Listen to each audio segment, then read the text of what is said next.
Irmãos, quero aqui agradecer o convite do Paulo. Estar aqui essa noite também é um privilégio, falar e transmitir a palavra do Senhor, ainda mais dentro desse assunto. Eu quero refletir com vocês em alguns textos bíblicos. Ao final eu entro nos slides, mas eu quero refletir com vocês. A gente vai passear um pouquinho aqui pela Bíblia hoje. E eu gostaria que você me acompanhasse nessa leitura, por favor. Acompanhasse cada texto lido. O tema que a gente tem é o que é ser pentecostal. Nós somos da Assembleia de Deus, nós somos do Ministério do Belém e somos conhecidos como uma igreja pentecostal.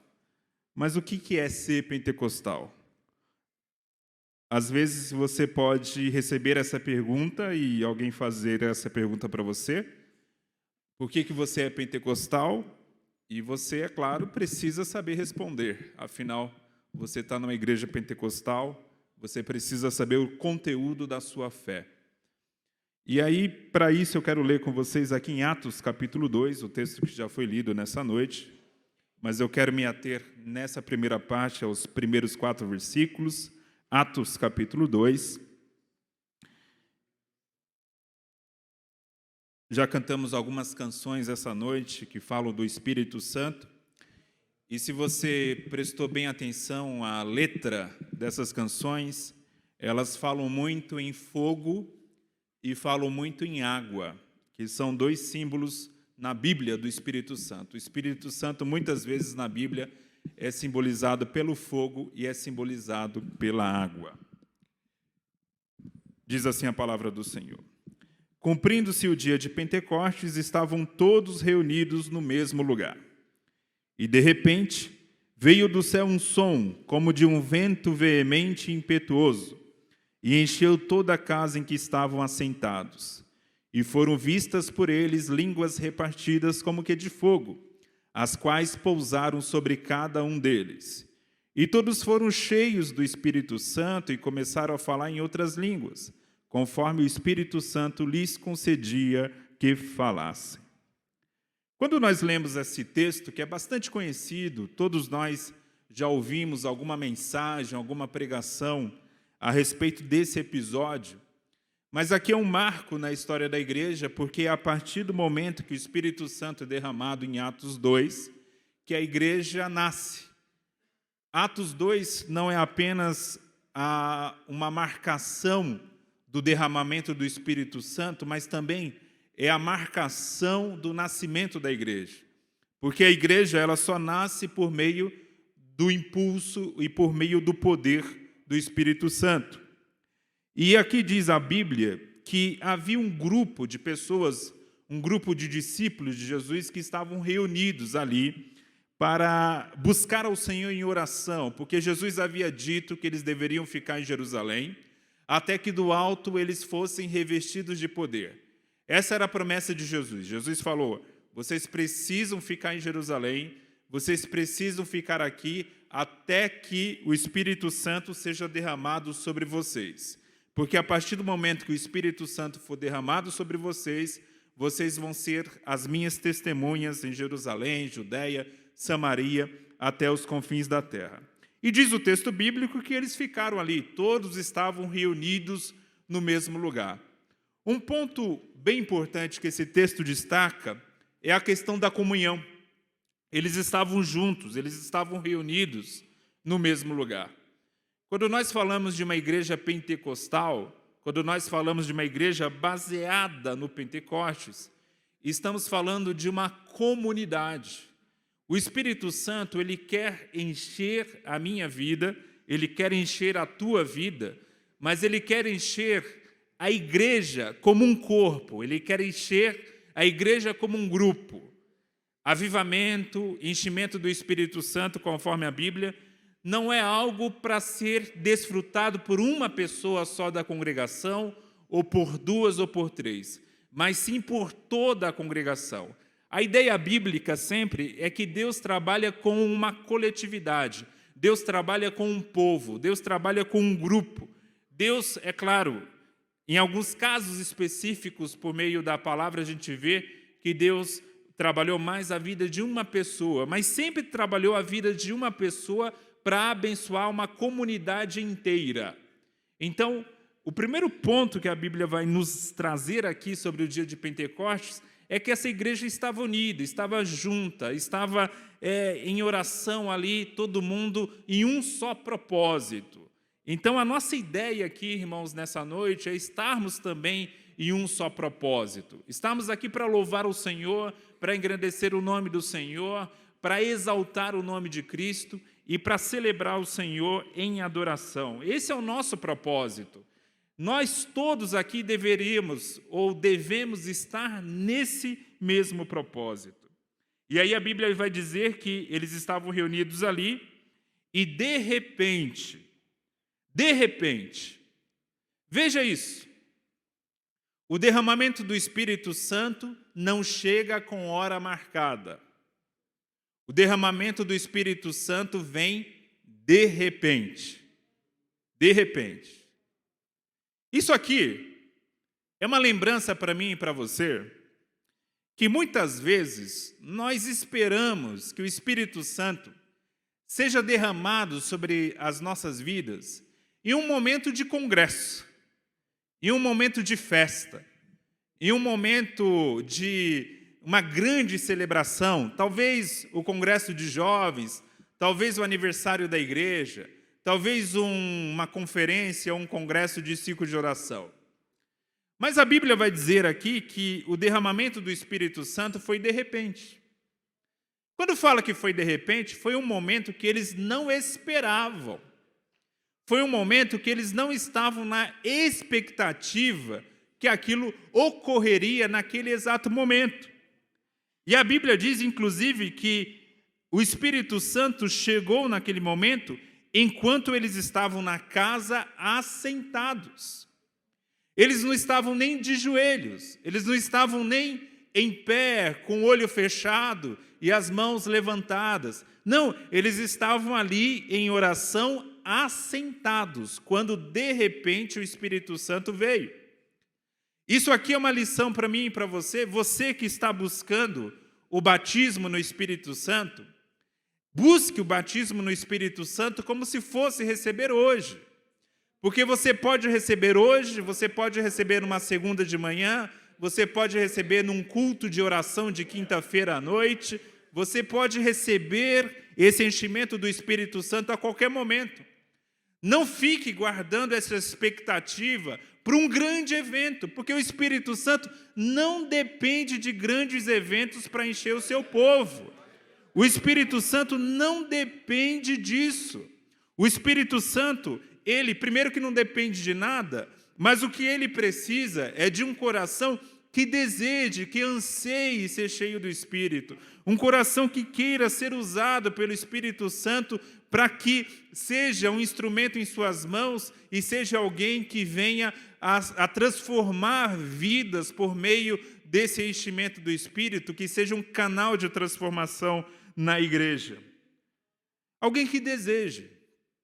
O apóstolo Paulo vai falar lá em 1 Coríntios capítulo 14, que nós devemos buscar os dons espirituais com zelo. A palavra zelo, ela poderia ser traduzida, ela é uma palavra tão forte, que ela poderia ser traduzida assim, Paulo dizendo, busque os dons espirituais como se você fosse um fanático, como se você fosse alguém que não pensasse em outra coisa na sua vida, como se isso fosse a última coisa que você precisa para viver. Em outras palavras, é isso que o apóstolo Paulo está dizendo. Busque os dons espirituais com zelo. Zelo é paixão. Eu quero, Senhor, eu quero ser cheio, Senhor. Eu quero ser, ó Deus, essa pessoa cheia. E aí, jovens e adolescentes que estão aqui, é necessário a gente resgatar isso da nossa tradição.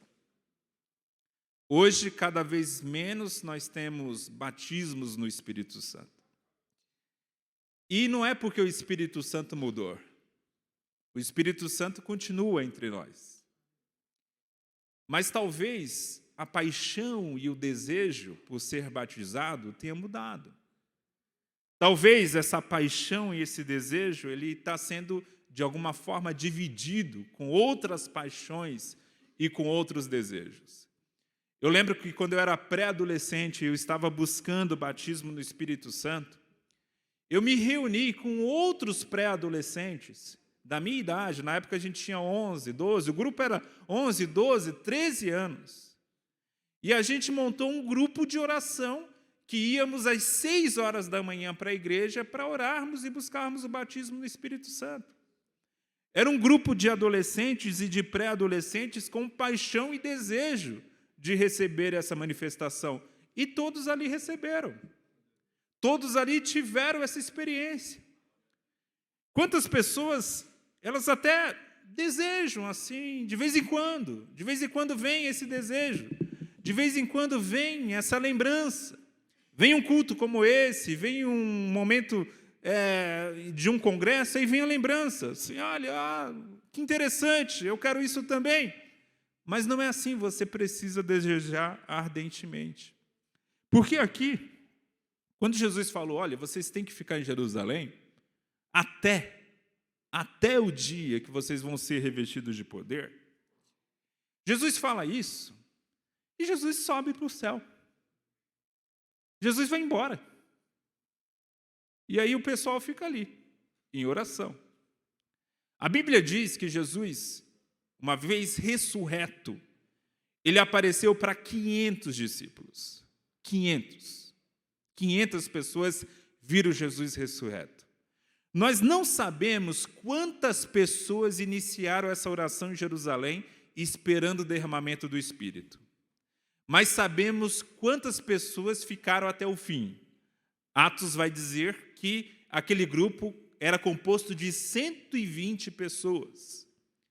Eu fico imaginando que se 500 pessoas tiveram acesso ao Jesus ressurreto, e essas 500 pessoas ouviram a mensagem de Jesus falando, ficar em Jerusalém até que do alto vocês sejam revestidos de poder, é bem possível a gente imaginar que muita gente desistiu no caminho.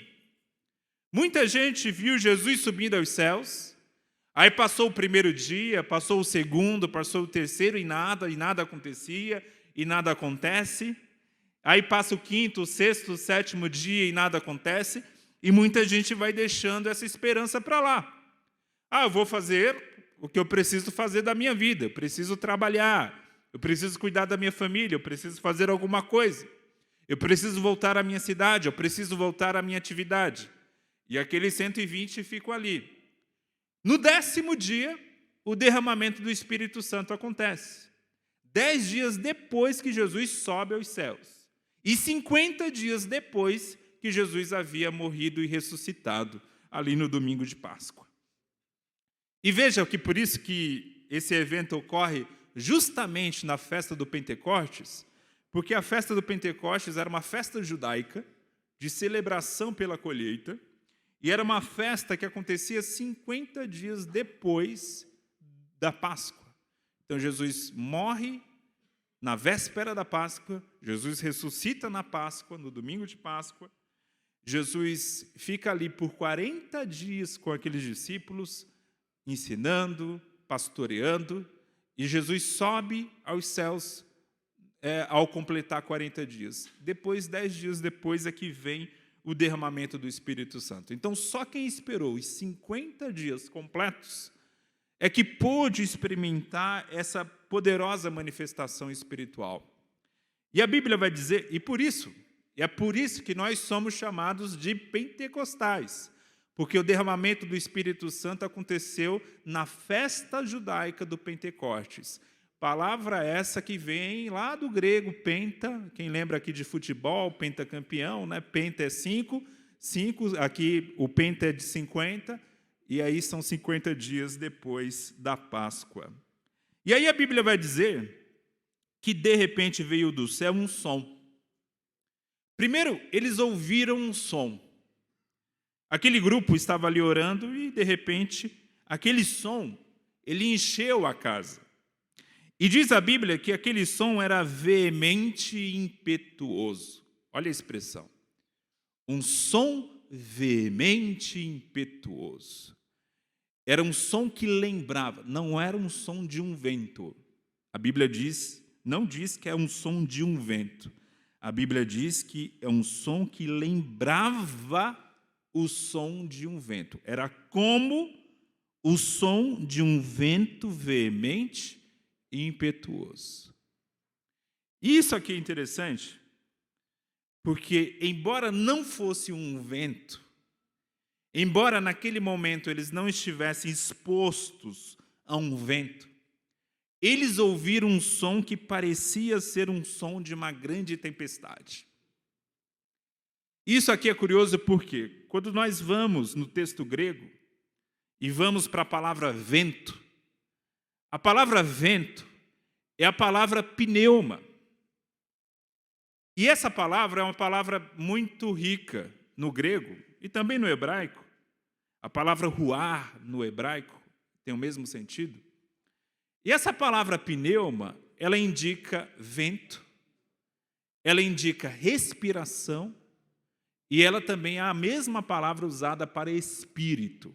Para espírito. Entenda isso. Vento, respiração e espírito. É por isso que nós usamos algumas palavras como pneu. Pneu é uma borracha cheia do quê? De ar, de vento.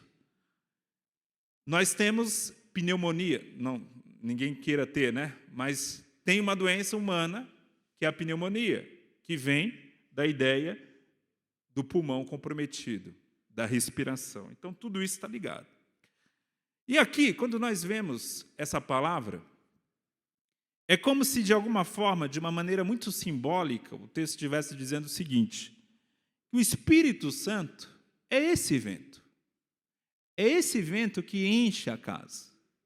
O Espírito Santo, ele é uma pessoa, nós temos relacionamento com o Espírito Santo, mas um dos símbolos que a Bíblia usa do Espírito Santo é esse símbolo do vento. Por que desse símbolo? Entenda isso. Não é um vento qualquer. É um vento veemente e impetuoso. É um vento poderoso. Quando nós falamos do Espírito Santo dessa forma, nós estamos falando o seguinte: quando nós temos uma experiência com o Espírito Santo, essa experiência bagunça a nossa vida. Essa experiência vira a nossa cabeça e a gente fica completamente transformado. A experiência com o Espírito, quem tem experiência com o Espírito Santo não permanece da mesma forma. Porque todo vento veemente e impetuoso, ele causa destruição, ele causa transtorno. Mas o vento veemente e impetuoso do Espírito Santo, ele causa destruição sim na nossa vida, porque ele vai destruindo o que não presta, ele vai destruindo aquilo que precisa ser corrigido, ele vai transformando o nosso interior, e o Espírito Santo vai trabalhando na gente, e esse vento vai ao mesmo tempo bagunçando a nossa vida e vai arrumando do outro lado. Mas é uma mudança radical. Então não dá, irmãos, para eu ir numa vigília pentecostal, numa vigília do fogo, em algum congresso que talvez tenha um nome estrondoso, algum nome assim, tipo a Bala, né? A Bala São Lucas, a Bala Parque São Lucas. Aí eu vou lá, e eu chego, e está aquela manifestação. E aí eu fecho o meu olho e entro naquela onda, e está todo mundo falando em línguas, e eu começo a falar também, e está todo mundo ali supostamente cheios do Espírito Santo. E quando eu saio desse Abala Parque São Lucas, eu permaneço sendo exatamente a mesma pessoa que eu sou. Eu continuo sendo o mesmo estúpido, o mesmo ignorante, a pessoa que é intratável, a pessoa que não é digna de confiança. Não, quando o Espírito Santo vem, transformação ética e moral também acontece. Não é um oba-oba, não é meramente algo. É claro que há tudo isso, há uma sensação, há uma manifestação, há um certo prazer nessa manifestação, mas ela tem propósito. Ela não é vazia, ela tem propósito, ela tem uma causa. E essa causa é nos levar a ser testemunhas de Cristo. E ser testemunha de Cristo, eu preciso não só falar de Cristo, eu preciso ser parecido com Jesus.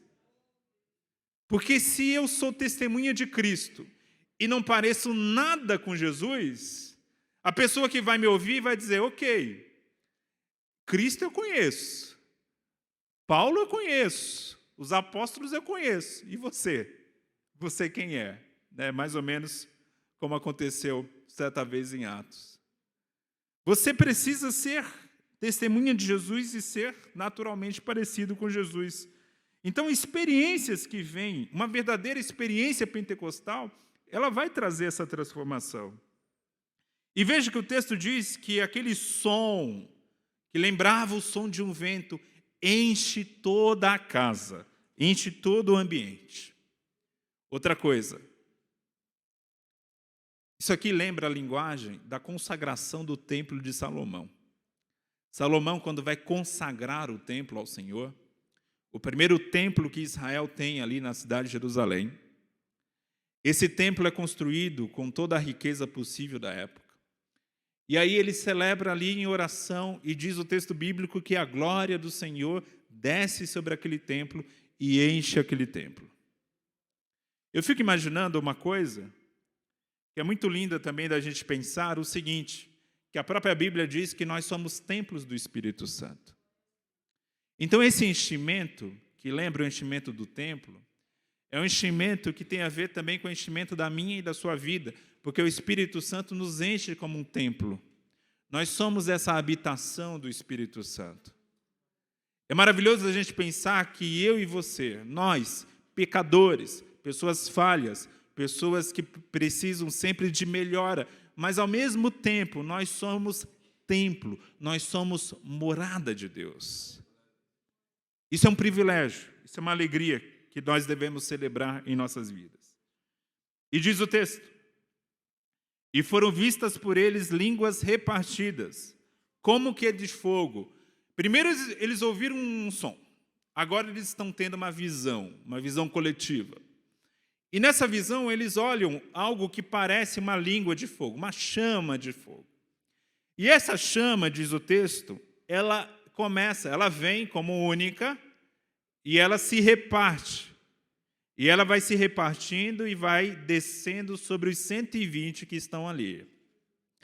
Essa é uma linguagem que a Bíblia vai lembrar, Números 11, quando diz a Bíblia que o Espírito que estava sobre Moisés, ele é distribuído sobre os 70 anciãos de Israel.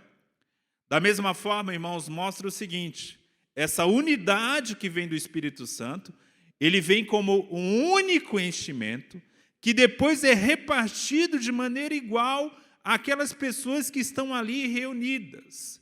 Isso mostra o seguinte, e vai lembrar uma frase que o apóstolo Paulo sempre cita, que é o seguinte, as manifestações do Espírito são diversas, mas o Espírito que provoca é o mesmo.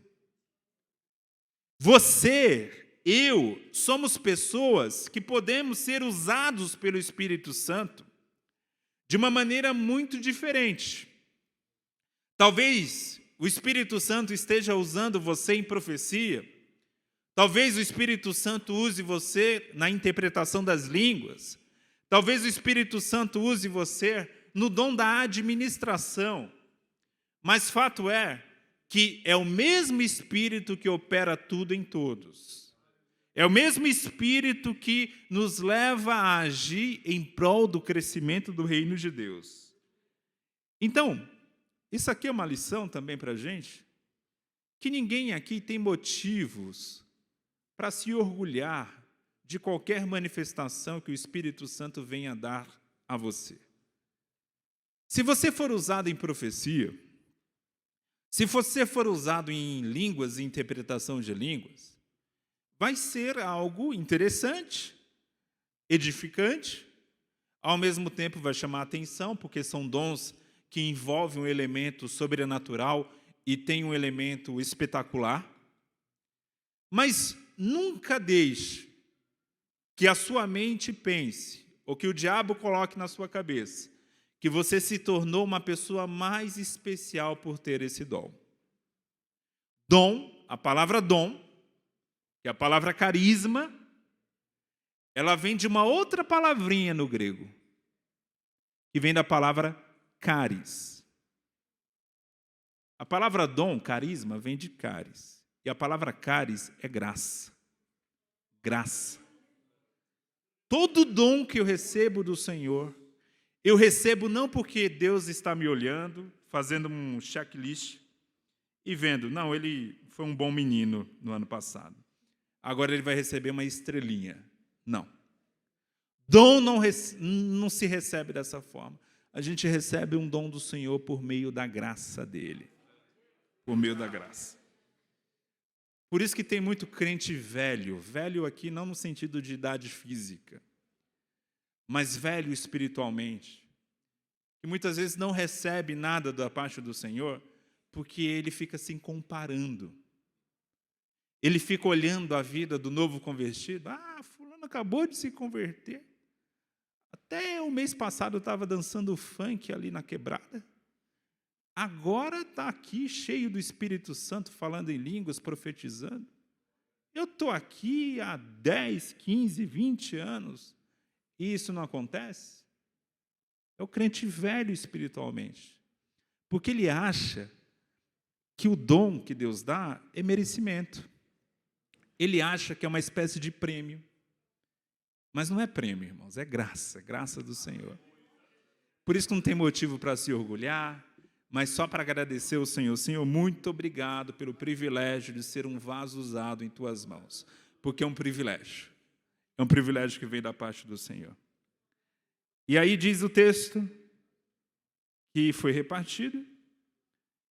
E aí aquele sinal, aquela visão do fogo, ele foi pousando sobre cada um deles. Esse verbo pousar é um verbo normalmente também associado ao Espírito Santo. Quando Jesus ele é batizado nas águas, diz o texto bíblico que quando Jesus estava sendo batizado, desceu uma imagem como de uma pomba, em formato de pomba, desceu sobre ele e veio uma voz dizendo, tu és o meu filho amado, em quem tenho prazer. Jesus, quando foi batizado nas águas, naquele momento ele recebe também um enchimento do Espírito Santo. E o Espírito Santo vem no formato, vem numa forma corpórea de uma ave, de uma pomba, pousando sobre Jesus. Da mesma forma que as línguas vão pousando sobre cada um deles. Isso aqui também me lembra Gênesis, capítulo 1, versículo 2, que é o primeiro texto na Bíblia a falar do Espírito Santo. E diz ali que o Espírito repousava sobre a face do abismo. Uma tradução possível desse texto é: o Espírito, como uma águia, ou como um pássaro, ficava ali pairando. Literalmente, pairando é quando a ave está voando e parada ao mesmo tempo, alimentando os seus filhotes. As aves normalmente fazem isso. Elas estão voando, elas estão em repouso, elas estão paradas, mas elas fazem isso porque elas estão ali voando e trazendo um alimento aos seus filhotes e elas voltam a voar. É essa imagem que é trazida do Espírito Santo. E é uma imagem que parece uma imagem bem diferente da ideia de um fogo caindo, né? Veja que não é uma forma violenta, não é um fogo que cai assim, como se fosse um fogo tipo de personagem de desenho animado, né? Tipo, sei lá, um Pokémon, um Dragon Ball. Não. Um fogo que vem de uma... Não. É um fogo, mas ele vem suave. Uma coisa que a gente, às vezes, pentecostal não entende, é que o Espírito Santo ele tem formas de agir. Às vezes, ele vem de maneira meio violenta. Às vezes ele vem quebrando tudo, como esse vento veemente e impetuoso. Mas às vezes ele vem como uma língua de fogo pousando, olha a ideia, pousando sobre cada um deles. Pousando sobre um grupo que estava sentado. Isso aqui é uma lembrança para mim e para você de que o Espírito Santo tem formas de agir e que a forma que ele vai agir na sua vida pode não se repetir na vida do seu irmão. E isso não deve causar a você estranhamento. Porque tem muito crente assim, se Deus não usa fulano da mesma forma que me usa, então o fulano não está sendo usado por Deus. Não é assim que funciona. Não é porque Deus me usa de forma X que agora eu quero que todo mundo seja usado dessa forma. Eu sempre me vi sendo usado no dom de ensino. Eu prego também. Mas assim, eu me vejo mais confortável no dom de ensino. E teve uma fase da minha vida, especialmente ali no final da adolescência, que eu já tinha, eu dou aula na escola dominical desde os 13 anos. Eu já dava aula eu era um adolescente dando aula para os adolescentes. E aí, no final ali da adolescência, com 18 anos, muito imaturo, eu acreditava que todo mundo deveria ter o dom de ensino. Que todo mundo deveria ter o mesmo interesse pela teologia que eu tinha. Só depois, já no começo ali dos meus 20 anos, é que eu fui entender que nem todo mundo nasceu para isso. Que nem todo mundo nasceu para ser alguém usado no dom de ensino. Mas o apóstolo Paulo vai dizer, se você recebeu o dom de ensino, você precisa fazer isso com esmero. Você precisa fazer isso da melhor forma possível. Até porque o Espírito Santo, irmãos, ele dá dons à igreja, que são dons que muitas vezes é impossível de estar na mesma pessoa. Eu dou um exemplo. Há um dom que Paulo vai falar no capítulo 12 de Romanos, que é o dom da misericórdia. Há outro dom que o apóstolo Paulo menciona na mesma lista, que é o dom da administração. Esse dom da misericórdia e o dom da administração normalmente não estão na mesma pessoa. Porque a cabeça do administrador o recurso é pouco, o dinheiro é pouco, temos que cuidar da escassez. Quem tem a cabeça do misericordioso, nada é pouco. Tudo ele está entregando. Ele não está pensando no amanhã.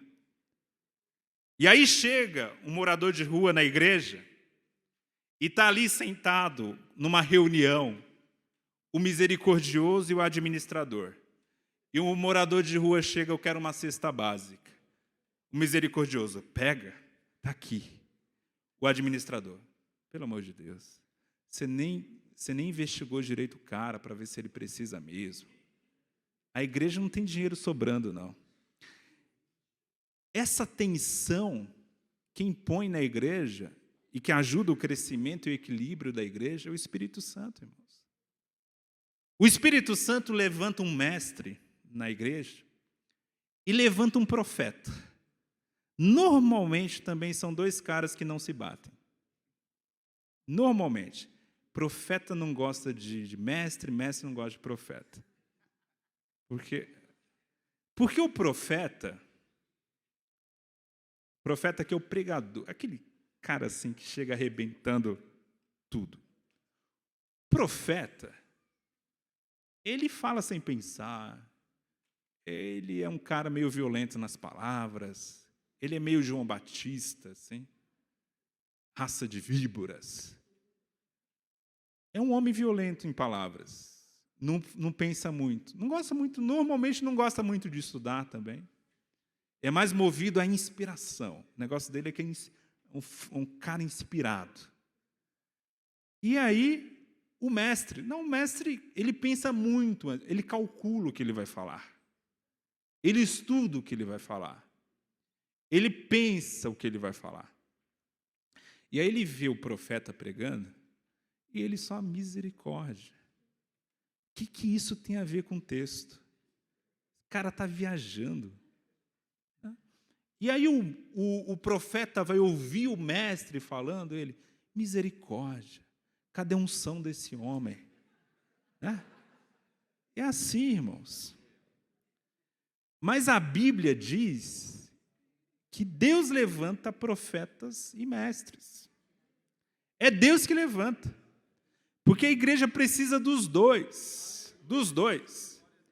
E eu falo para vocês, há igrejas evangélicas que estão com problema porque elas só têm profeta e outras que só têm mestre. A igreja que só tem profeta, você vai lá essa hora, meu amigo, o altar está fumegando nesse momento. É pipoca mesmo, né?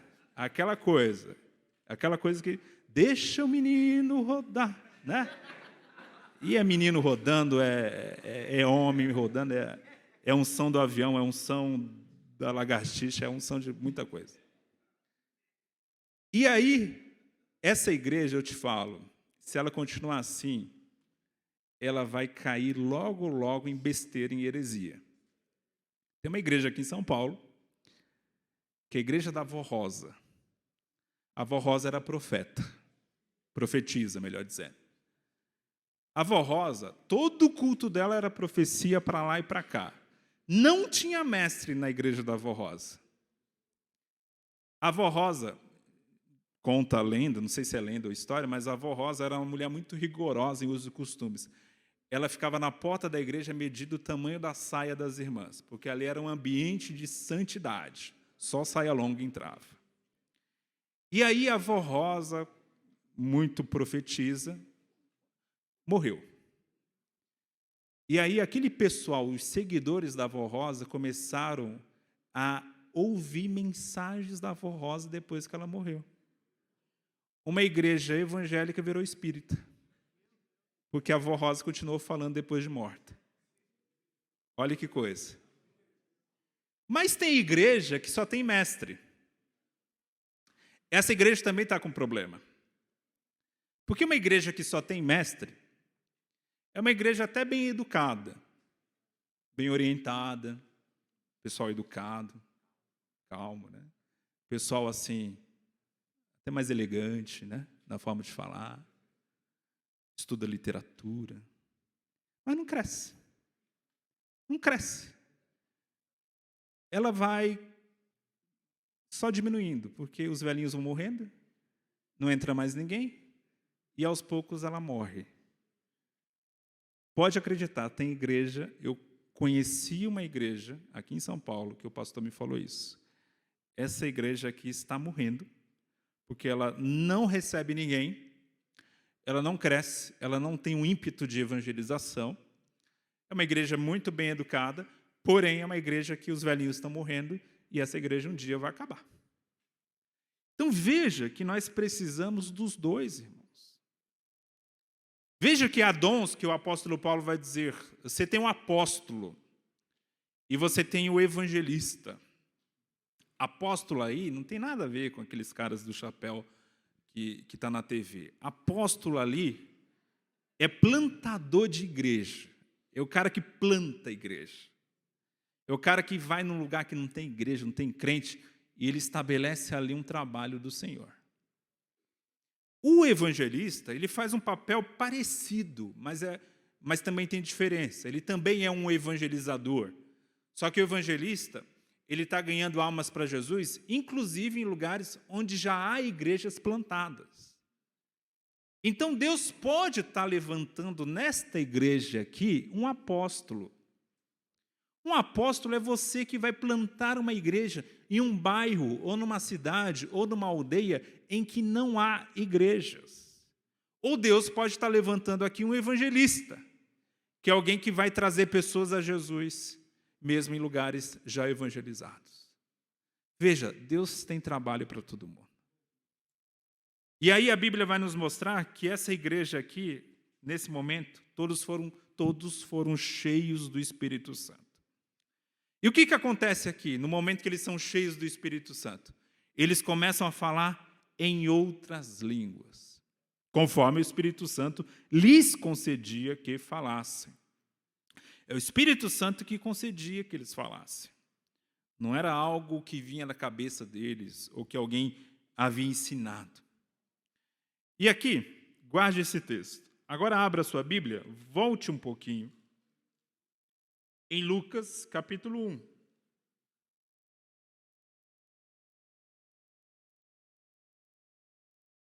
Por que nós, pentecostais, pregamos batismo no Espírito Santo acompanhado pelo falar em línguas? Por causa de textos como esse, que nós acabamos de ler. As pessoas foram cheias do Espírito Santo e começaram a falar em outras línguas. Diz o texto, depois eu vou abrir espaço para perguntas. Se você tiver alguma dúvida, aproveite. Mas Lucas, capítulo 1, a partir do versículo 39, diz o seguinte: E naqueles dias, levantou-se Maria, foi apressada às montanhas, a uma cidade de Judá. Maria havia recebido aqui o anúncio que ela ia ser mãe. Olha só, pessoal, Maria, ela tinha aproximadamente 14, 15 ou 16 anos quando ela recebeu essa notícia, que ela estava grávida do Messias. E naquela época, não havia o conceito de adolescência. Adolescente é uma invenção moderna. Naquela época, ou você era criança ou você era adulto. Uma mulher, depois da menstruação, deixava de ser criança, passava a ser uma mulher. Um homem, aos 12 anos, quando ele passava por uma cerimônia na sinagoga, ele também deixava de ser menino e passava a ser homem. Então, a vida no judaísmo daquela época, na verdade, do mundo todo daquela época, até pouco tempo atrás, era assim. Não havia esse momento de transição, de adolescência. Você era criança e virava adulto, de uma hora para outra. E essa Maria, que acabou de virar uma mulher adulta, mas que na nossa cultura seria uma adolescente, ela recebe essa notícia pesada, muito pesada. Porque hoje a gente vê como um privilégio. Mas é uma notícia pesada, porque ela era virgem. Ela não era casada. E ela descobre agora que está grávida. E que ela está grávida por uma ação de Deus. Quem é que ia acreditar nessa história? Ela chegar para qualquer um e falar, estou grávida. Como assim? Você não é casada? Quem é o pai? Não, foi Deus. Ninguém ia acreditar. Maria estava, olha só, olha como é. Pense comigo aqui. Deus dá uma bênção para Maria. É uma bênção. Ela vai ser mãe do Messias. Ela vai ser mãe do próprio Deus. Uma bênção muito grande. Mas é uma bênção que bagunça a vida dela. Porque agora ela está sem explicações. Como que eu vou fazer? Ela recebe essa notícia do anjo. E o anjo fala o seguinte: vá visitar a tua prima Isabel. E aí diz o texto que ela vai apressada. Ela vai, e era uma viagem de 4 dias. Ela vai apressada até a região que morava ali Isabel. E diz o texto bíblico, antes aqui, ainda no capítulo 1 de Lucas, que Isabel era casada com um sacerdote chamado Zacarias. E Isabel também não tinha filhos, porém ela já era casada. Ela não tinha filhos porque era estéril, ela não podia ter filhos. E vem o anjo e fala a Zacarias, olha, a sua esposa vai ficar grávida, a sua esposa vai ser mãe de um menino que vai ser cheio do Espírito Santo desde o ventre de sua mãe. O anjo falando a respeito de João Batista. E isso aconteceu 6 meses antes da gravidez de Maria. Havia 6 meses de distância. Então, quando Maria vai visitar Isabel, Isabel já estava com 6 meses de grávida e Maria estava ainda ali nos seus primeiros dias. E diz o texto que quando ela entra na casa de Zacarias, ela sauda Isabel. Ela chega lá na casa e ela chega lá e fala a Isabel: Shalom, a paz. Ela fala isso. Veja o que diz o versículo 41. Aconteceu que, ao ouvir Isabel a saudação de Maria, a criancinha saltou no seu ventre. Olha aqui. Lembre que eu acabei de falar. O anjo fala a Zacarias: a tua mulher vai ficar grávida e ela vai ter um filho que vai ser cheio do Espírito Santo desde o ventre de sua mãe. Imagine essa cena, irmãos. Maria, grávida, sem barriga ainda, grávida do Messias, de Jesus. Isabel já com um barrigão, grávida de João Batista. Diz o texto que quando Isabel se aproxima de Maria, a criança que está no seu ventre dá um salto. Olha que linda. Esse salto aqui é porque ele foi cheio do Espírito Santo. A palavra salto aqui pode ser traduzida por isso, como um grande pulo. Ele deu um grande pulo na presença de Jesus. João Batista, bebê ali naquele ventre, ele sente a presença do Messias e ele dá um salto de alegria. E aí a Bíblia vai dizer que a criancinha saltou no seu ventre, versículo 41, e Isabel foi cheia do Espírito Santo. Veja que é a mesma frase usada em Atos 2, que os discípulos foram cheios do Espírito Santo. Só que lá em Atos 2 diz assim: e foram cheios do Espírito Santo e começaram a falar em outras línguas. Aí aqui diz o seguinte: e Isabel foi cheia do Espírito Santo e exclamou com grande voz. A mesma coisa. Quando ela é cheia do Espírito Santo, ela é impulsionada a falar. Assim como os discípulos lá em Atos 2, eles são cheios do Espírito Santo e são impulsionados a falar em outras línguas. Só que aqui, o que ela fala? Ela fala na sua própria língua, porém ela fala dirigida pelo Espírito Santo. Ela diz o seguinte: e disse, Maria, bendita és tu entre as mulheres, e bendito o fruto do teu ventre. O que temos aqui? Uma revelação, uma profecia. Isabel não sabe. Lembre-se, Maria não tinha nem barriga ainda. Lembre-se que não havia telefone, WhatsApp, Facebook, Instagram, não tinha nada disso. Ela chega lá de surpresa na casa de Isabel. Isabel sente o menino pulando em sua barriga. Isabel fica cheia do Espírito Santo e ela é usada em profecia. E essa profecia é uma profecia que é para acalmar o coração de Maria, que certamente Maria estava aflita. E ela fala: Maria, bendita és tu entre as mulheres, Maria, bendito é o fruto do teu ventre. E aí Isabel continua: de onde me provém isso a mim, que venha visitar-me a mãe do meu Senhor? A revelação continua. Ela entende que Maria está grávida do Messias. Ela fala: meu Senhor, pois eis que ao chegar aos meus ouvidos a voz da tua saudação, a criancinha saltou de alegria no meu ventre. Bem-aventurada a que creu, pois hão de cumprir-se as coisas que da parte do Senhor lhe foram ditas. Quando Zacarias, lá atrás, 6 meses antes, recebeu essa revelação do anjo, que ele seria pai, ele já era velho, Isabel também já era velha, estéril, não podia ter filhos, ainda já estava de idade mais avançada. Quando a gente fala idade avançada nessa época aqui, era 40 anos, era velhinho já. Ela já deveria ter nessa faixa de idade, Isabel, uns 40 anos. Uma velhinha para aquela época. E aí, ele não acredita muito. E o anjo deixa ele mudo. Ele vai ficar mudo. Aí a criança nasce, João Batista nasce antes de Jesus. E aí o pessoal fica ali, se debatendo, né? Qual vai ser o nome do menino? O pai não podia falar nada.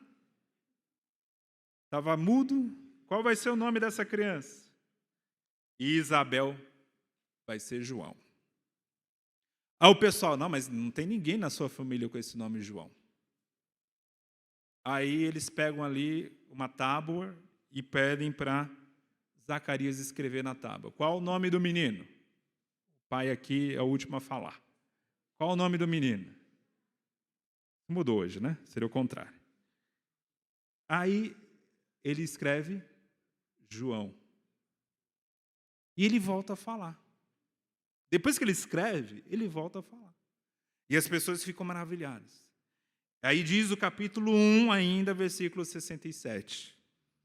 E Zacarias, seu pai de João Batista, foi cheio do Espírito Santo, olha aqui, ó.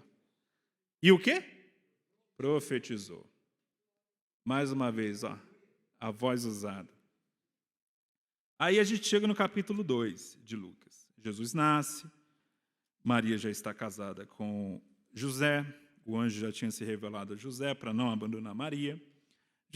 Esse problema já estava resolvido. E aí eles vão apresentar Jesus no templo. A partir do versículo 22 do capítulo 2 conta essa história. Quando eles vão apresentar Jesus no templo, eles vão e apresentam um passarinho no sacrifício. A lei mandava apresentar um cordeiro. Mas se a família fosse muito pobre, ela poderia apresentar um passarinho. Por quê? Porque o passarinho você pega na rua, né? Não precisa comprar. Pegavam ali um pardal e sacrificava. Isso aqui contradiz um grande teólogo baiano que dizia que Jesus era rico porque morava na praia. Tem um cara aí, um grande teólogo lá de Salvador que diz isso. É claro, é uma ironia, né? Mas ele fala isso. Mas Jesus não. Jesus nasce numa família muito, muito, muito pobre. E vai ser apresentado no templo. A criança era apresentada, o menino era apresentado com 8 dias para o processo da circuncisão. E ali no templo, no lugar mais sagrado de Israel, diz o texto no versículo 25, havia em Jerusalém um homem cujo nome era Simeão, e esse homem era justo e temente a Deus, esperando a consolação de Israel. Preste atenção no versículo. E o Espírito Santo estava sobre ele. Primeiro ponto. Simeão, um homem velho, piedoso, esperava a consolação de Israel, diz o texto. O Espírito Santo estava sobre ele. Versículo 26. E fora-lhe revelado pelo Espírito Santo que ele não morreria antes de ver o Cristo do Senhor. E pelo Espírito foi ao templo. Olha que homem cheio do Espírito. Ele era um homem que o Espírito Santo estava sobre ele, que recebeu revelação do Espírito Santo e que o Espírito Santo o conduzia. E ele vai naquele dia no templo. Isso é muito lindo, irmãos, porque tem gente que só recebe a revelação do Espírito Santo, mas o Espírito Santo não está sobre ele. Ele é usado por Deus, mas o Espírito Santo não tem relacionamento com ele. Há pessoas que Jesus falou vão chegar no dia do juízo e vão dizer, Senhor, eu profetizei no teu nome. E Jesus fala, ok, beleza, mas eu não te conheço. Eu não te conheço. Ou seja, eu não tenho um relacionamento com você. Jesus não fala assim, não, a profecia sua era falsa. Não, realmente aconteceu. Você foi usado por Deus, mas o Espírito Santo não estava sobre você. Você só recebeu a revelação. Mas Simeão era completo. O Espírito Santo estava sobre ele. Ele recebeu a revelação e o Espírito Santo movia. E aí os pais trouxeram o menino Jesus ali para apresentar no templo. E Simeão vê aquela cena. Ele pega a criança nos braços.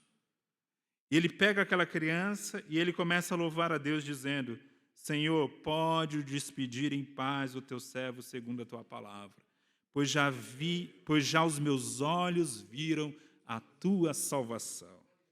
a qual preparastes perante a face de todos os povos, luz para iluminar as nações e para a glória de teu povo Israel. Olha que revelação poderosa que ele recebe nesse momento.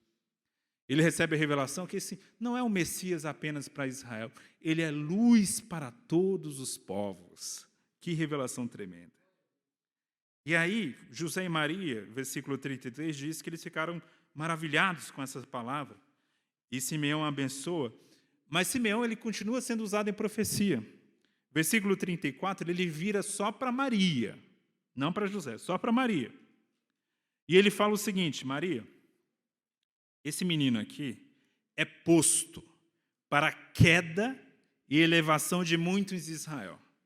Em outras palavras, esse menino vai causar confusão.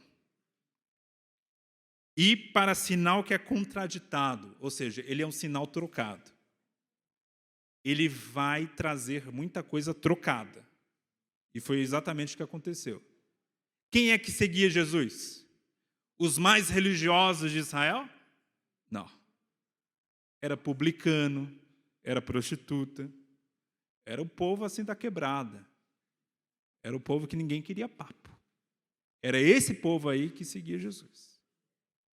Jesus era um homem ligado à classe sacerdotal? Não. Jesus era um carpinteiro, filho. Jesus não era nem de Jerusalém. Jesus nasceu em Belém da Judéia, cresceu em Nazaré, na Galileia. Ao povo, você pode ler muito o Novo Testamento, você vai ver muitas frases assim: e lá vem esses galileus. Galileu, assim, é um povo sem respeito nenhum. Povinho mesmo. E os galileus? Não nasceu com pedigree, não nasceu com nada disso. Nasceu na terra errada, na família quebrada, estava tudo errado na vida dele. Mas ali estava o Messias. E aí ele vira para Maria e fala: Maria, uma espada transpassará também a tua própria alma. Olha que frase. Ele antevê a morte de Jesus. Por que ele só fala para Maria? Porque quando Jesus é adulto e morre, José já estava morto há muito tempo. Só Maria ia ver o filho sendo morto. E ele fala para Maria: Maria, uma espada atravessará a tua alma. O que nós temos aqui? Padrões, irmãos. Pessoas cheias do Espírito Santo. Aí lembra Joel capítulo 2, o Espírito Santo virá sobre toda a carne, os vossos filhos e as vossas filhas profetizarão, os velhos terão sonhos. Veja aqui, ó, homens, mulheres.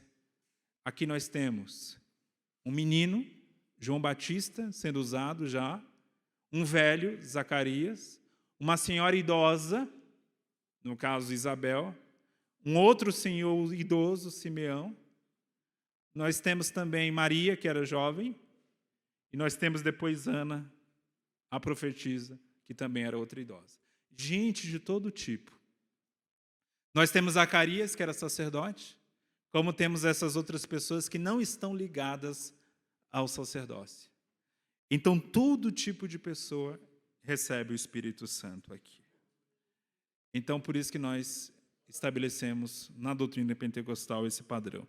O enchimento do Espírito Santo nos leva a falar. Em Atos a gente vê que essa fala é o falar em línguas. Em Lucas capítulo 1 era a profecia. No Antigo Testamento também era profecia. Mas fato é que tanto a profecia quanto falar em línguas é uma fala. É uma manifestação de fala. Para irmos aqui ao fim, eu quero só passar rapidamente para não cansar vocês. Esse slide da história do pentecostalismo eu vou passar em 1 minuto, rapidinho. A nossa história do pentecostalismo, ela tem a ver com Atos 2, que nós lemos. E aí eu vou abrir para as perguntas. Obrigado.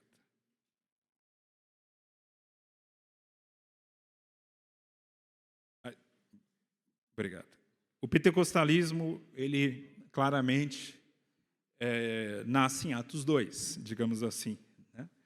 Só que o pentecostalismo tem uma história também no decorrer da igreja. Lá atrás, no século II, houve um movimento chamado montanismo.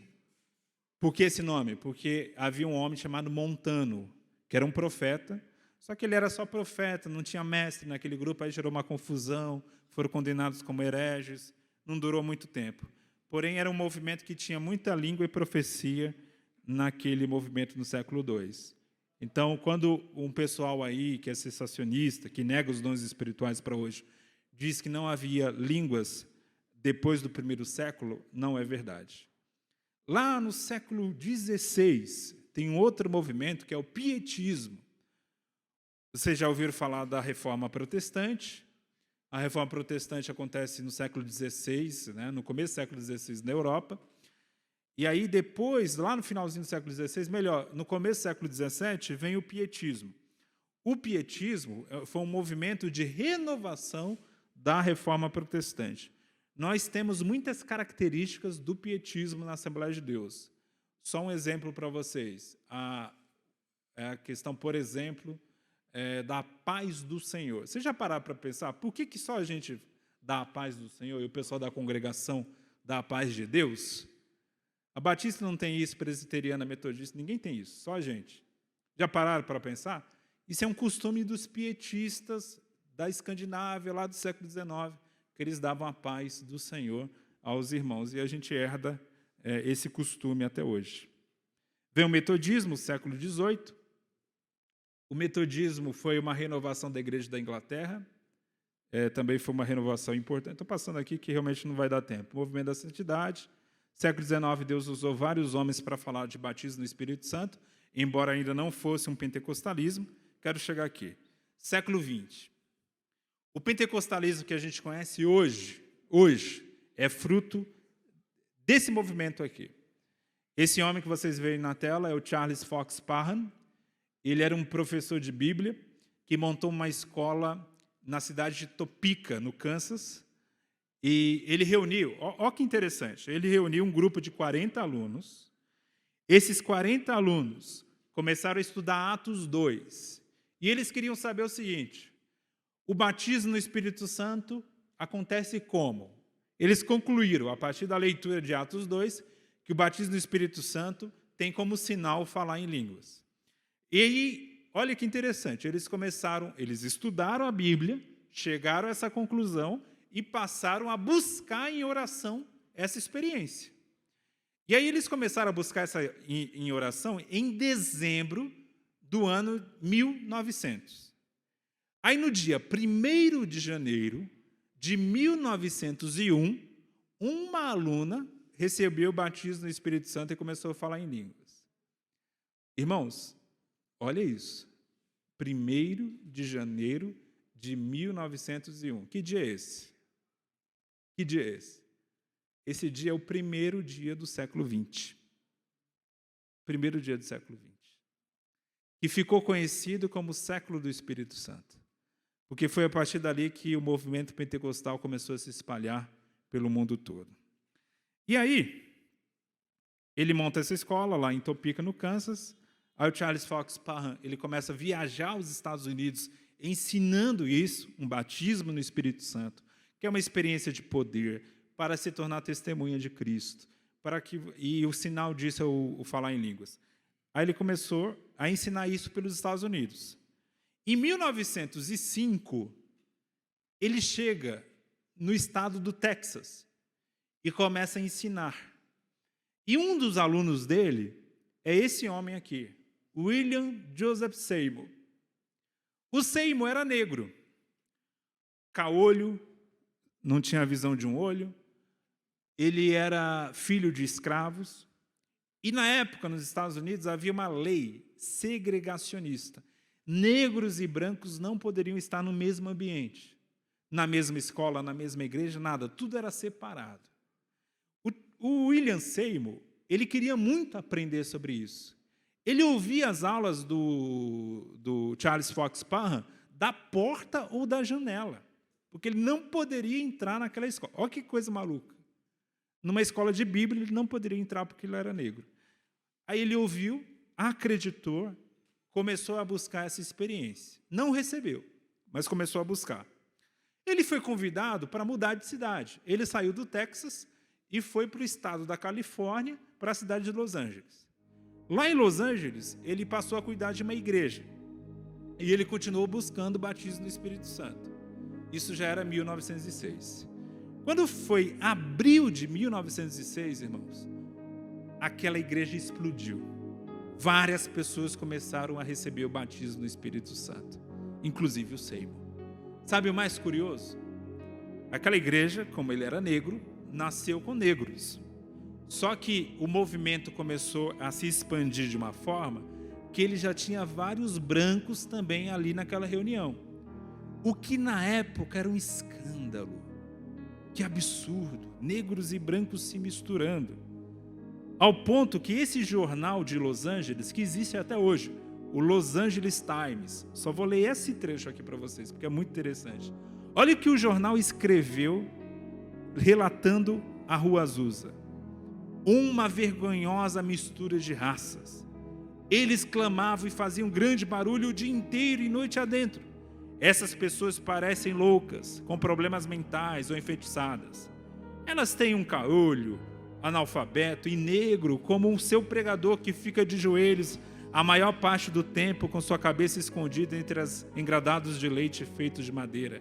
Não fala muito, mas às vezes pode-se ouvir gritando: arrependei-vos. Elas cantam repetidamente a mesma canção, o Consolador chegou.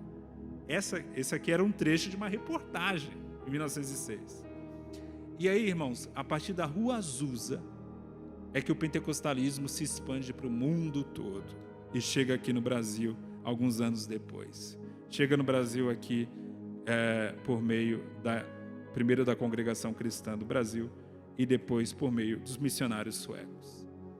Veja que a nossa história pentecostal, ela é uma história que tem a ver com um avivamento que acontece em 1906. E como todo avivamento, ele produz mudanças sociais. Lembre-se, negros e brancos não poderiam conviver no mesmo espaço nos Estados Unidos daquela época. Isso só foi mudar 60 anos depois, irmãos. Essa lei só vai cair 60 anos depois. Mas naquela igreja havia essa união. Quando o Espírito Santo vem, ele quebra barreira. O Espírito Santo vem, ele quebra regras humanas que não são regras de Deus. Ele vai quebrando tudo isso, porque avivamento produz também mudanças sociais. É lindo de ver a nossa história. Não vou ficar aqui explorando o texto, vou passar para o Paulo o slide, ele passa para vocês. Mas estude a história do pentecostalismo. É uma história muito linda, você vê o que Deus fez. E estamos aqui graças a essa fé pentecostal. Porque uma marca do pentecostalismo, porque a gente busca o batismo do Espírito Santo para quê? Para se tornar testemunho de Jesus. Para falar com a ousadia de Jesus. Você provavelmente ouviu o Evangelho, se você não nasceu em berço evangélico, você ouviu o Evangelho porque um pentecostal pregou para você. Essa é a beleza do nosso movimento. Isso é ser pentecostal. Ser pentecostal é ser missionário, onde estiver. Amém? Deus abençoe vocês.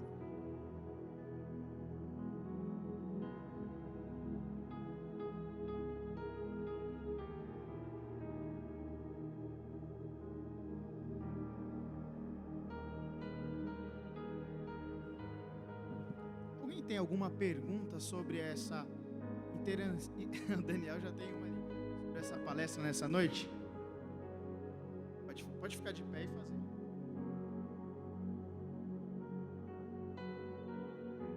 Ô louco.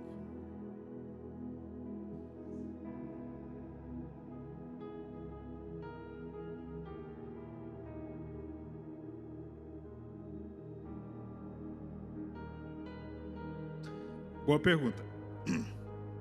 A gente faz essa divisão entre dons espirituais e dons de serviço, né? Por exemplo, eu citei aqui o dom da misericórdia e o dom da administração como um dom e a gente chama esses dons como dom de serviço.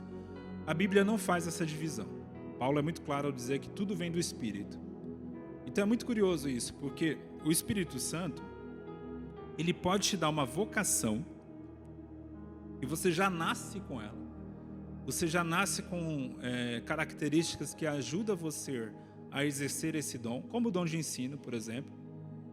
A única coisa que que vai ocorrer depois da conversão é a qualificação desse dom para a edificação da igreja. Mas se você não se convertesse, você ainda assim teria aquela capacitação de ensinar. Poderia estar ensinando, poderia virar coach, por exemplo, né? E ganhar dinheiro falando bobagem no Instagram. Mas aquelas pessoas têm uma lábia, têm uma qualidade de fala que, se convertesse, poderia se tornar um pregador ou ensinador. Mas fato é que tudo que nós temos, tudo que vem a ser algo que nos ajuda a trabalharmos no reino de Deus, ainda que seja algo ou uma característica que a gente já tinha antes da conversão, é dom de Deus. É uma qualificação, uma vocação que vem do Espírito Santo.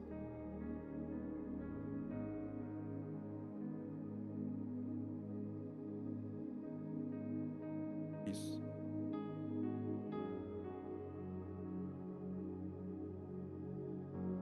Você lembra bem aqui, ó. Eu até coloquei alguns nomes aqui. O D.L. Moody, Tower, Bullhard, o Simpson e o Meyer. Foram grandes pregadores do século XIX que pregavam o batismo no Espírito Santo como uma experiência de poder. Eles são chamados de pré-pentecostais. Por quê? Porque os pentecostais ficam marcados pela crença do batismo no Espírito Santo, como eles tinham, só que evidenciado pelo falar em línguas, que eles não enfatizavam isso. Então essa é a diferença. Por isso que eles são chamados de pré-pentecostais.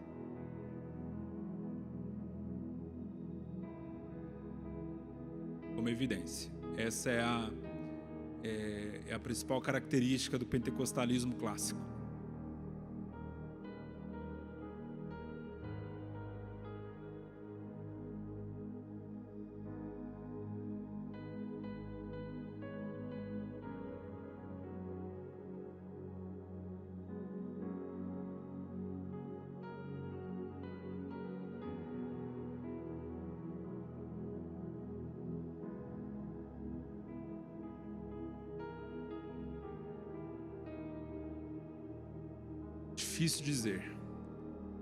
Difícil dizer. Eu acho que a gente vai piorar antes, mais do que a gente está, para o avivamento vir. O fato é, pessoal, que a história da igreja é assim. Ela é um pêndulo. A igreja passa por um avivamento. Aí ela vai se burocratizando, se organizando. Aí ela vai esfriando. Aí a coisa fica tão feia que aí vem um novo avivamento. Aí faz esse movimento de novo. Quase uma montanha russa, né? Vai e volta. Vamos olhar para a Assembleia de Deus, por exemplo. Vocês acham que a Assembleia de Deus continua crescendo como crescia antes? É muito claro que não. Eu sou assembleano desde 2001. É muito claro para mim que nós temos uma outra igreja em relação ao começo dos anos 2000. Eu fico imagine em relação aos anos 80 e 90, 80 e 70, por exemplo. É uma outra igreja. Nós estamos naquela fase da burocratização, que tem a sua importância, porque não dá para ser movimento o tempo todo. A gente tem que parar uma hora e refletir a vida. Não dá para fazer festa o tempo todo. Só que o risco disso é que a gente vai se burocratizando demais, vamos perdendo a nossa essência, e aí a gente vai precisar no futuro aí de um novo avivamento.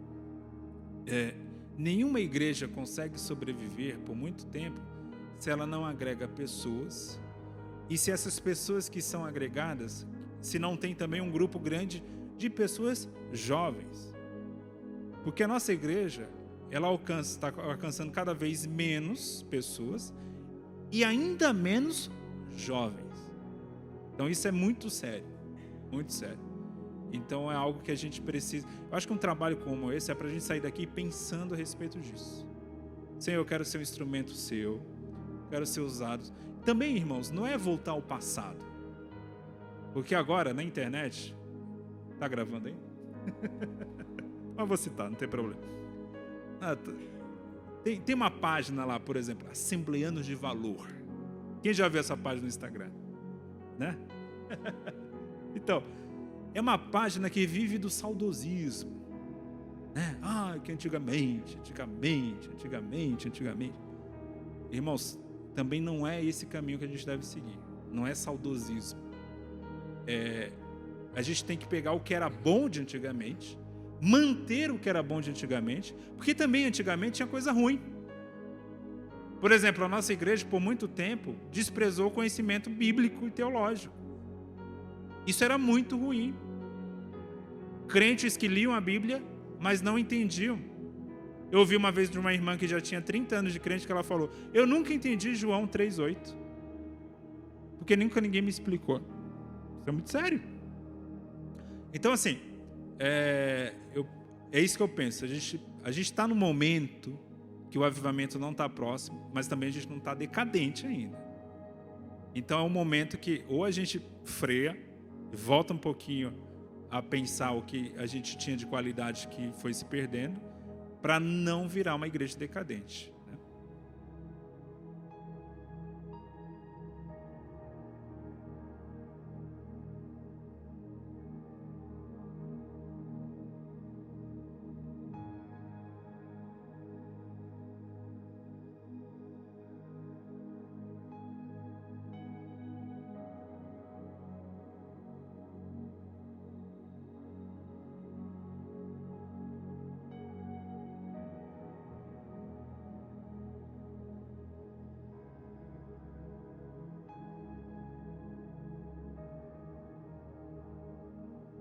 Essa crença cessacionista que diz que os dons espirituais só era para o primeiro século, que cessaram com a morte dos apóstolos, ela não é uma crença bíblica. Não tem nenhum texto na Bíblia dizendo: olha, quando os apóstolos morrerem, os dons vão acabar.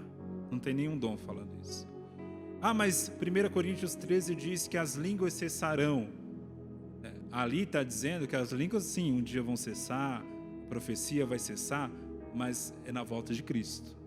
Então, enquanto a igreja estiver na terra, esses dons vão ser necessários. Por quê?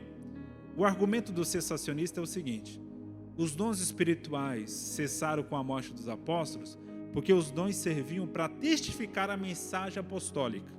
Então, os dons aconteciam para mostrar que aquela mensagem era verdadeira. Isso é uma meia-verdade. De fato, os dons serviram para testificar a mensagem dos apóstolos. Mas não eram só os apóstolos que eram usados em dons naquela época. A gente vê a igreja de Corinto, por exemplo. Paulo fala: nenhum dom vos falta. E na igreja de Corinto não tinha apóstolo. Então, assim, as igrejas do Novo Testamento eram igrejas que, mesmo sem apóstolos, elas tinham abundância de dons espirituais. Por quê? Porque um outro objetivo dos dons, além de testificar a mensagem apostólica, é a edificação da igreja. Então, enquanto existir igreja, ela vai precisar de edificação. Por isso que os dons vão ser necessários o tempo todo. Esse é o ponto principal. Mas tem que ter mais, porque só um irmão.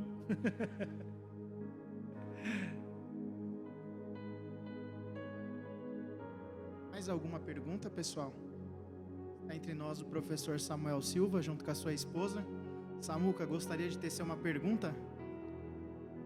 Samuca passou a vez. Mais alguma pergunta? Ninguém? Amém. Bem explicado. Ou não entenderam nada ou entenderam tudo.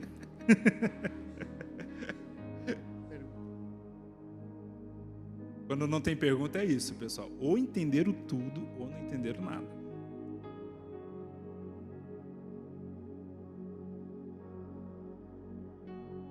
Pois é, essa questão da preposição.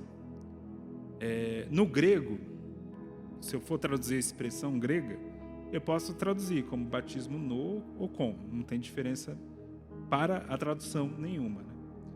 Porém, os pentecostais, assembleanos, nós fazemos uma divisão que é bem interessante. É o seguinte, os tradicionais dizem, não, o batismo no Espírito Santo está lá em 1 Coríntios 12, 13, quando Paulo diz que nós recebemos o batismo no Espírito Santo quando somos inseridos na igreja, ou seja, no momento da conversão. Esse texto que eles usam. Nós não negamos isso. Existem dois batismos ligados ao Espírito Santo. Um é um batismo que acontece no momento que nós nos convertemos. O Espírito Santo opera o milagre da regeneração. E outro batismo é esse batismo de poder, ligado ao falar em línguas. Aí, para não ter confusão, nós usamos duas preposições diferentes. Tem o batismo no Espírito Santo, que é esse batismo depois da conversão de poder. E tem o batismo pelo Espírito Santo, que é o batismo no momento da conversão. Por que a mudança na preposição? Olha a preposição. Batismo pelo Espírito. A preposição pelo está dizendo, esse batismo é efetuado pelo Espírito Santo. Então o Espírito Santo me insere no corpo de Cristo. Isso é conversão. Outro é batismo no Espírito. Agora não é o Espírito Santo que é o agente batizador. Quem batiza é Jesus. E virá aquele que vos batizará, disse João. Então, esse batismo que é efetuado por Jesus é efetuado no Espírito. Esse é o revestimento de poder. Então tem essa diferença, tá? Na preposição. Só para uma questão didática. Não é algo que sai diretamente do grego bíblico, mas só para facilitar o nosso entendimento que existem duas experiências espirituais que levam o mesmo nome de batismo. Só que uma é conversão e outra é revestimento de poder. Mais alguma pergunta, pessoal?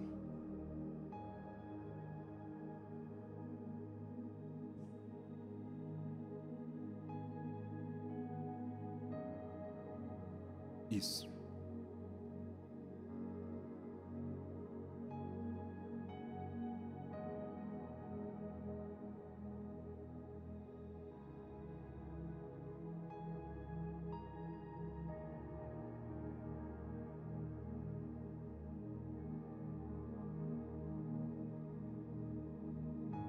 Pois é uma crítica frequente aos pentecostais, né? A gente lê Atos 2 e lá as línguas são línguas estrangeiras e não línguas que não tem correspondência em nenhum país. Só que aí a gente tem que ler a Bíblia como um todo. De fato, em Atos 2, eram línguas estrangeiras. Isso é inegável. Agora, em 1 Coríntios 14, quando Paulo fala, e 13, Paulo vai falar a respeito da língua dos anjos. Então, há essas duas possibilidades. Que a língua seja uma língua humana, que existe em algum país, em alguma tribo por aí, ou uma língua não humana, uma língua angelical. Então, há essas duas possibilidades. Um ponto, por exemplo, o apóstolo Paulo, quando ele vai falar das línguas, ele diz o seguinte, que quando a gente fala em língua, a gente deve orar para que alguém possa interpretar ou a gente mesmo possa interpretar. Então, ele está presumindo que, pelo menos na igreja de Corinto, não havia muitas línguas estrangeiras. Por quê? A cidade de Corinto era uma cidade portuária. Era uma cidade que tinha muitos estrangeiros, pessoas que falavam diversas línguas. Então, se ele achasse que só havia a possibilidade de línguas estrangeiras, ele poderia dizer, olha, se alguém falar em línguas, sai na rua ali no porto que alguém vai entender. Não, ele fala para que o próprio Espírito dê a você o dom da interpretação das línguas. Então, eu costumo falar o seguinte, falar em línguas pode ser as duas coisas. Eu já ouvi diversos testemunhos. Eu já ouvi uma pessoa falando em línguas em inglês. Eu já ouvi. Tem diversos testemunhos de pessoas que ouviram em japonês, em alemão, em grego, né? Porém, de fato, na maioria das igrejas a gente vê mais uma língua que realmente não tem correspondência nenhuma.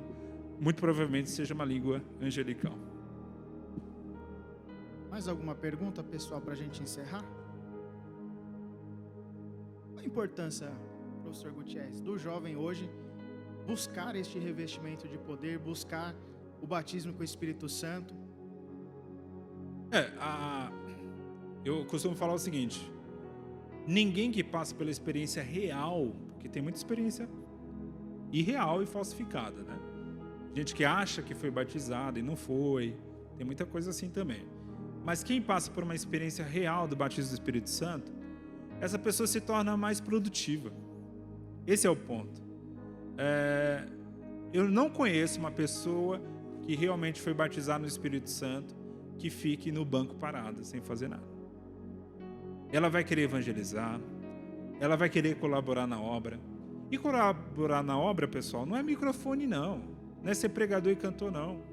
Às vezes ser um recepcionista ali na porta já é uma grande colaboração. Ser um conselheiro, ser alguém que vai nos hospitais, nos presídios. Tem diversos trabalhos. Então, assim, eu vejo que essa é a principal importância. Ninguém que é batizado é improdutivo. Uma pergunta, Paulinho?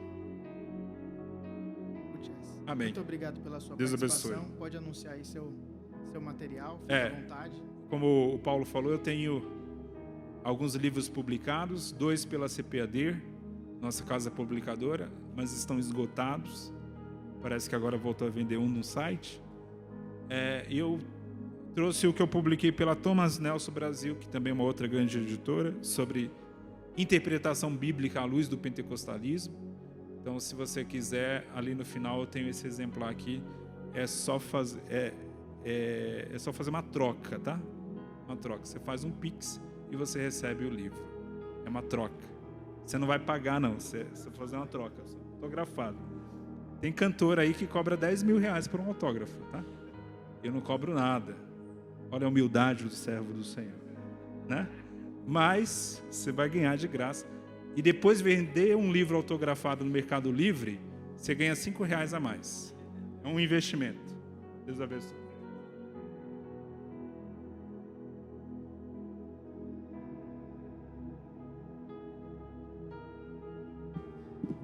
Pedro, se você puder ajudar a montar uma mesa lá para ele colocar os livros, acho que já estava até separada lá, por gentileza. Obrigado. Meus irmãos, eu gostaria aqui de agradecer, também justificar a ausência do nosso pastor. Como alguns sabem, hoje é aniversário da Carol, sua filha caçula. Ele falou que com muito pesar no coração ele não poderia estar aqui hoje, mas está muito bem representado. Temos entre nós diversos pastores que o representam e o representam muito bem. E nós queremos aqui agradecer a cada um que abraçou esse projeto na noite deste dia e juntamente conosco aqui aprendeu sobre a nossa história, que é importante, né? A história da nossa teologia pentecostal. Nós temos história, embora a nossa teologia esteja engatinhando, né? Perto da teologia reformada, muitos anos a menos, mas nós também estamos escrevendo a nossa história, nós temos a nossa teologia, e este foi um evento aí para virar a chavinha, para a gente sair pensando e mudando a nossa mentalidade. Talvez você olhe hoje e fale, nossa, Paulo, mas o culto hoje tá devagar, né? Não, é porque o propósito hoje é outro. No próximo culto, tem um pregador bom, né, Paulinho, para pregar aí. Aí o X de Deus vai vir aí, brincadeira. Então, há tempo para todas as coisas, irmãos. Dessa vez é o tempo em que a gente se reuniu para refletir acerca da palavra, acerca da nossa história. Estamos dando embasamento, solidificando a nossa fé, pautados na palavra de Deus. Gostaria que os irmãos se colocassem de pé. Os avisos permanecem o mesmo. Amanhã às 9 horas, depois de um estudo como esse, com certeza todo mundo que está aqui vai estar na escola bíblica dominical. Inclusive, se eu não me engano, acho que é a lição 8, né, Vini? Lição 8 da escola bíblica desse trimestre. Amanhã começa um novo trimestre. Se você foi um mau aluno ou não foi o aluno o trimestre passado, você tem uma nova oportunidade, porque a partir de amanhã começa um trimestre novo. E a aula 8, se eu não me engano é a 8, vai falar sobre a teologia pentecostal. Vai ser uma aula toda sobre esse assunto. Então você já está qualificado para dar essa aula, né? Que bênção. Com certificado de garantia Gutierrez Siqueira. É bênção demais. Amanhã é escola dominical, à noite aqui na sede às 18, o culto com a família. Tem algum recado a mais? Gostaria de convidar aqui o pastor Manuel para fazer essa oração e o pastor Aline para dar a bênção apostólica, tá bom? Cumprimento a todos com a paz do Senhor, amém? Só aqui completando o que o Paulinho falou, justificando aqui a presença do nosso pastor, motivo justo, também do pastor Vocto, ele nos mandou mensagem, pediu que nós estivéssemos aqui representando, que está os pastores dirigentes também, e quero, em nome do pastor Wagner aqui, agradecer o nosso professor, que nos trouxe essa linda palavra, esse ensinamento, enriquecendo a igreja. Deus abençoe sua vida grandemente, meu querido. Meus irmãos, já ia me esquecendo, quem vai comer um McDonald's aí hoje? Pizza? Pizza? Oxi, crente que não come pizza? Uma coisa errada. Ainda que você vá comer pizza, passe na nossa cantina, tem coxinha, tem risole, tem de tudo. Ah, mas eu vou comer pizza. Mas até a pizza ficar pronta, você já forrou seu estômago. Às vezes você vai, espera meia hora, 1 hora, sai daqui nessa noite com seus salgados. Salgados são de qualidade. Tem ainda ganha um refrigerante na pizzaria, você vai ter que pagar, hein? Aqui você só compra o salgado, ganha o refrigerante. Olha que bem, isso é o combo completo. Não, mas eu vou sair hoje, Paulinho. Forra seu estômago, vai demorar essa pizza para sair e você vai ficar nervoso. Crente com fome não dá certo. Se alimenta, tá bom? Deus abençoe. Obrigado. Glória a Deus. Olha aí, abençoa a mocidade aí, ajuda a mocidade. Vamos orar, meus queridos irmãos. Senhor, meu Deus, estamos aqui diante da tua presença, Senhor. Deus, Pai querido, neste dia tão especial, meu Pai, neste culto, Senhor, elevado ao Senhor, meu Deus. Pai querido, aprender na tua palavra. Deus querido, continua abençoando o teu filho, meu Pai, que nos trouxe aqui um ensinamento, enriquecendo, meu Pai, a tua igreja, meu Pai, através da palavra do Senhor. Meu Deus, Pai querido, abençoa o nosso pastor, que não pôde estar presente. Meu Deus, continue abençoando o nosso pastor, a sua família, pastor Vocto, também a sua família, Senhor. Continue abençoando nossos líderes, meu Deus querido, da nossa mocidade, do nosso setor. Meu Deus querido e eterno, agora eu te peço a tua bênção para que o Senhor nos leve em paz e que o Senhor nos guarde, meu Pai. Guarda a nossa saída e a nossa chegada até os nossos lares. Assim nós te pedimos, em nome de Jesus, Pai. Em nome de Jesus nós te pedimos e te agradecemos. Amém.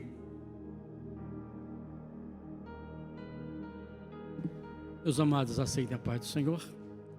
Que a graça de nosso Senhor e Salvador Jesus Cristo, o grande e eterno amor de Deus, a comunhão e a consolação do Espírito Santo seja com todos vós e todos digam que Deus em Cristo vos abençoe.